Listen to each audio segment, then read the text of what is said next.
आणि मतदारसंघाचे भाग्यविधाते स्वर्गीय डॉक्टर भाई गणपतरावजी देशमुख साहेबांच्या पुण्यस्मृतीस मी नम्र अभिवादन करतो। आज सांगोला शहर विकास आघाडीचा प्रचाराचा शुभारंभ होत असताना या राज्याचे ग्रामविकास मंत्री आणि या जिल्ह्याचे पालकमंत्री सन्माननीय नामदार जयकुमार गोरे साहेब आता ज्यांनी मार्गदर्शन केलं असे या जिल्ह्याचे माजी आमदार माझ्या सारख्या तरुणांचे मार्गदर्शक सन्माननीय दीपक आबा, या आघाडीचे नगराध्यक्ष पदाचे उमेदवार आणि स्वर्गीय आबासाहेबांचे सहकारी सन्माननीय मारुती आबा बनकर साहेब, भारतीय जनता पार्टीचे जिल्हाध्यक्ष सन्माननीय चेतनजी केदार साहेब, सन्माननीय बाळासाहेबजी एरंडे आणि या आघाडीतले शेतकरी कामगार पक्षाचे दीपक आबा गटाचे आणि भारतीय जनता पार्टीचे सर्व उमेदवार, सर्व पदाधिकारी, कार्यकर्ता, माता भगिनी, वडीलधारी मंडळी, तरुण सहकारी मित्रांनो, भाऊ मला ज्यावेळेस 17 तारखेला आपली चर्चा होऊन मारुती आबांचा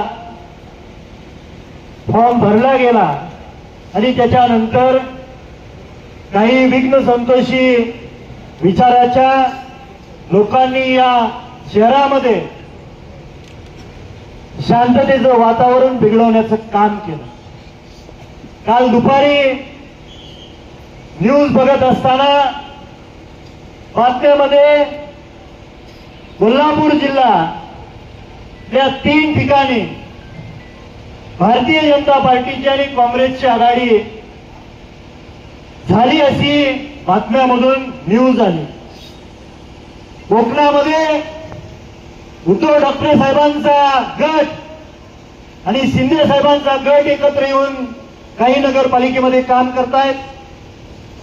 काही ठिकाणी अजितदादा गट आणि शरदचंद्रजी पवार साहेबांचा राष्ट्रवादी पक्ष एकत्रितपणे नगरपालिकेच्या निवडणुकींना सामोरे जात आहे आणि शहराच्या विकासासाठी शेतकरी कामगार पक्ष आणि भारतीय जनता पार्टी आणि दीपक आबा एकत्र आल्यानंतर जर कुणाला काही वाईट वाटत असेल तर त्यांना खुशाल वाईट वाटू द्या। आम्हाला फक्त विकासाचं काम करायचं आहे, आम्हाला कुणावरती टीका करायच्या नाहीत, कुणावरती कुणाचे चिमटे काढायचे नाहीत। या शहरामध्ये मागच्या 9 वर्षामध्ये काय कामं झाली, पहिली 5 वर्ष कोणाकडे सत्ता होती, काही काळ शेतकरी कामगार पक्ष सुद्धा त्या ठिकाणी सत्तेत होता आणि नंतरच्या 4 वर्षामध्ये प्रशासक आल्यानंतर कुणाच्या सांगण्यावरून या नगरपालिकेचा कार्यक्रम चालायचा हा तुम्हाला सर्वांना माहित आहे। मला त्याच्यावरती भाष्य करण्याचं काही कारण नाही, पण जात असताना शहरातल्या गल्लीबोळीतून चालत असताना आज प्रचार सभेचा नारळ फोडल्यानंतर ही आपली प्रभात फेरी आल्यानंतर गल्लीतून जाताना प्रत्येकाच्या नाकामध्ये धूळ गेलेली आपण पाहिलेली आहे। ही शहर विकास आघाडी या सांगोला शहराचा विकास करत असताना धूळमुक्त सांगोला शहर करण्यासाठी झालेले आहे। जिल्हाध्यक्षांनी बरंच काही सांगितलं, अध्यक्ष सर्व सहमतीने झालेला आहे। काही गोष्टी या काही कालांतराने जनतेसमोर मांडायच्या असतात। निश्चितपणे या शहरामध्ये बऱ्याचशा ठिकाणी भूमिगत गटारीचं काम अपुरं आहे आणि त्या कामाच्या निमित्ताने शहरातले अंतर्गत रस्ते खोदलेले आहेत।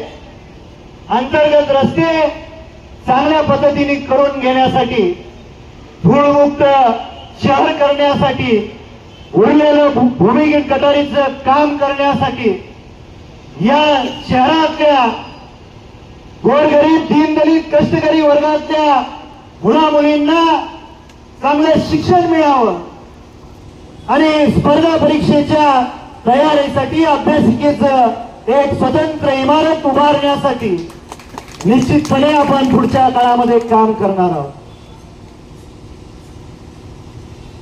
अहिल्यादेवींचा पूर्णाकृती पुतळा, महात्मा ज्योतिबा फुलेंचा आणि सावित्रीबाईंचा पूर्णाकृती पुतळा, लोकशाहीर अण्णाभाऊ साठेंचा पूर्णाकृती पुतळा, नरवीर उमाजी नाईकांचा पुतळा, लोणारी समाजाचे दादरे साहेबांचं स्मारक आणि इतर महापुरुषांच्या स्मारकांसाठी ही विकास आघाडी केलेली आहे. मागच्या 5 वर्षामध्ये, आपलं 1 वर्ष सोडून त्याच्या अगोदरच्या 5 वर्षामध्ये, विशेष करून शेवटचं 1 वर्ष राहिल्यानंतर कागदावरती आबा तुम्ही सोबत होता, बऱ्याचशा समाजाच्या समाज मंदिरासाठी तुम्ही शब्द दिला. शब्द देत असताना फक्त ते कागदावरच राहिलं. या राज्याचे मंत्री सन्माननीय देवेंद्रजी फडणवीस साहेब आणि या जिल्ह्याचे पालकमंत्री सन्माननीय जयकुमार गोरे साहेबांनी आपल्याला शब्द दिलेला आहे की या शहरातल्या आणि तालुक्यातल्या छोट्या लोकसंख्येने असणाऱ्या समाजांचं एकाच सुद्धा काम आम्ही माग ठेवणार नाही. फक्त तुम्ही शब्द टाकायचा, ते काम झाल्याशिवाय राहणार. म्हणून आज आपण प्रचाराचा शुभारंभ केलेला आहे. इथून पुढच्या काळामध्ये 1 तारखे 2 तारखेला मतदान आहे. मतदानापर्यंत शेतकरी कामगार पक्षाच्या सर्व कार्यकर्त्यांना आणि उमेदवारांना माझी विनंती आहे. त्याचबरोबर आघाडीतल्या सर्व नेते मंडळींना विनंती आहे. ही निवडणूक पार पडत असताना रात्रीचा दिवस करून डोळ्यात तेल घालून आपल्याला काम करायचं आहे आणि कोणी सुद्धा क्रॉस वोटिंग करणार नाही.